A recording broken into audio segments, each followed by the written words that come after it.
Откъде дойде идеята за този прекрасен ресторант Тенебрис? Какви са важните неща за вас в този ресторант и какво предлагате като меню на вашите клиенти? Казвам се Пламен Веселинов, на 32 години съм и Тенебрис така се роди в главата ми, може би преди около 8 години, когато по случайност посетих подобен ресторант в Кьолн, Германия.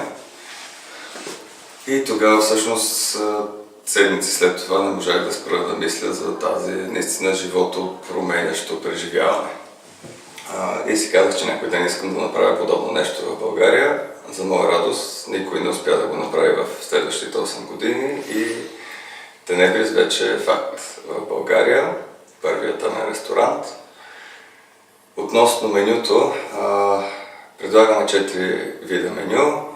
Местно, рибно, вегетарианско и българско, като българското е насочено към гостите чужденци, като така избягваме визуалното, за да могат да пробват непреднамерено българската кухня, чисто вкусово, а като цяло кухнята ни се стреми да покаже една различна част на храната, която всички сме свикнали да ядем с очи.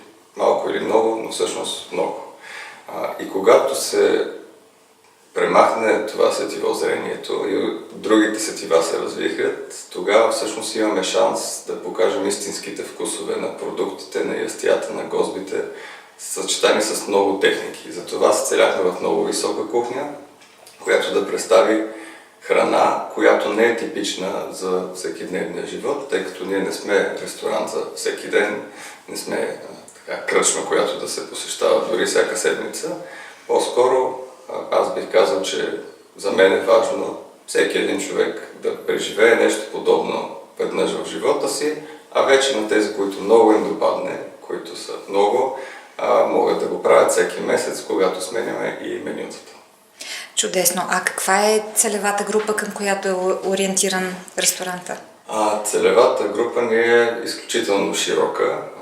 Общо взето покриваме целия спектър от млади ученици, които дори идват от различни градове, за да пробват това преживяване, до така по-улегнали вече хора, двойки или групи, четворки, петици, шестици, които така търсят едно ново преживяване, един нов подход към кухнята, към вечерята като цяло. Защото не бива да се смята вечерята в ресторант за едно мимолетно, така, просто дори не преживяване, а едно нахранване. Нека не забравяме, че ресторанта в основата си е с цел да има социален елемент в него, да има контакт с останалите хора. И тук това се постига възможно най-дълбоко, тъй като 2 часа и половина хората са единствено и само с компанията си на масата. Няма разсейване от страна на телефони, компютри, телевизия, нищо такова. Вие сте напълно и присъствате там.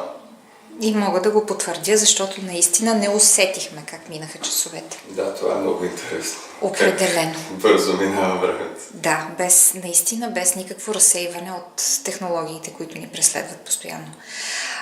Добре споменахте социалния елемент. Социален е не само защото свързвате хората по много хубав начин в тази обстановка, без устройство и без разсейване, но има и нещо интересно, свързано с вашите домакини, така наречени. Да ни кажете за тях малко? Домакините ни, които всъщност не ги наричаме сервитьори, защото тяхната работа не е толкова да разнасят чини и чаши бързо между масите. Тяхната работа е по-скоро да приветстват и да водят човека в тъмнината. Държа да кажа, че света на слепите не е тъмен.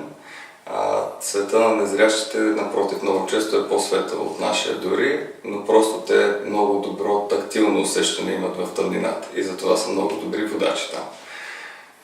Домакините ни са незрящи хора, като всъщност всеки един от тях е много различен.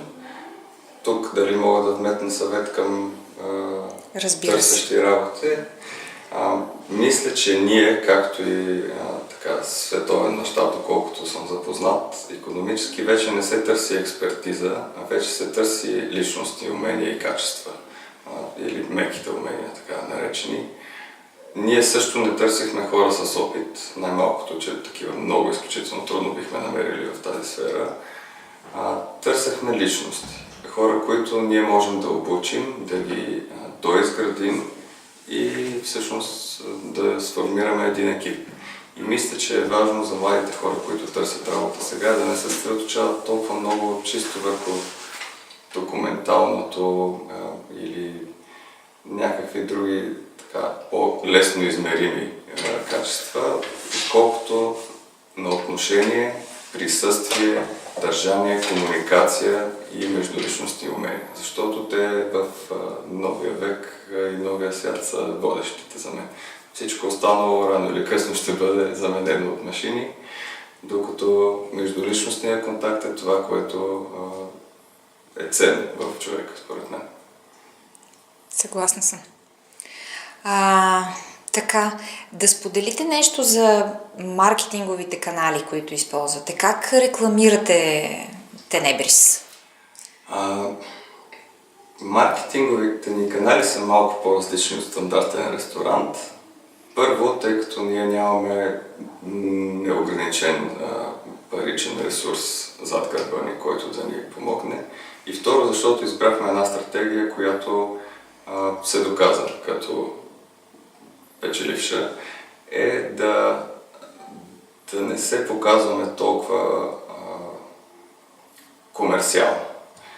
По-скоро сме нещо, което се разказва и се препоръчва от уста на уста. Разбира се, имаме присъствие в социалните мрежи, имаме присъствие в интернет, но избягахме от кампанията с билборди, от масовите медийни канали, защото това носи един комерциализъм. Ние сме изключително ексклузивен ресторант, капацитета ни е под 40 човека и идеята тук е за една бутиково преживяване за всеки един човек лично. И просто, тъй като сме много нови за тези ширини като преживяване и леко така има едно недоверие, искахме хората сами да препоръчат това преживяване.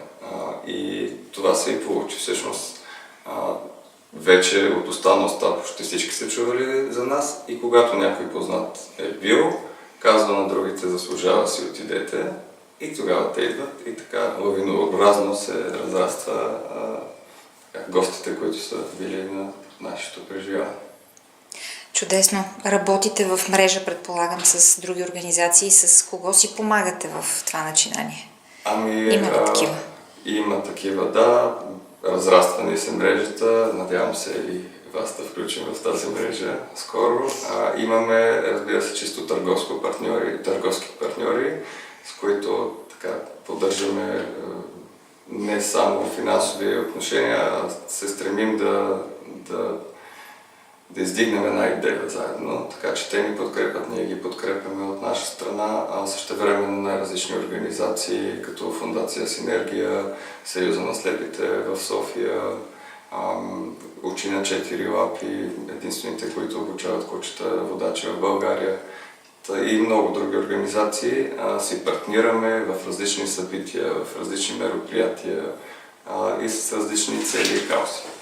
Чудесно!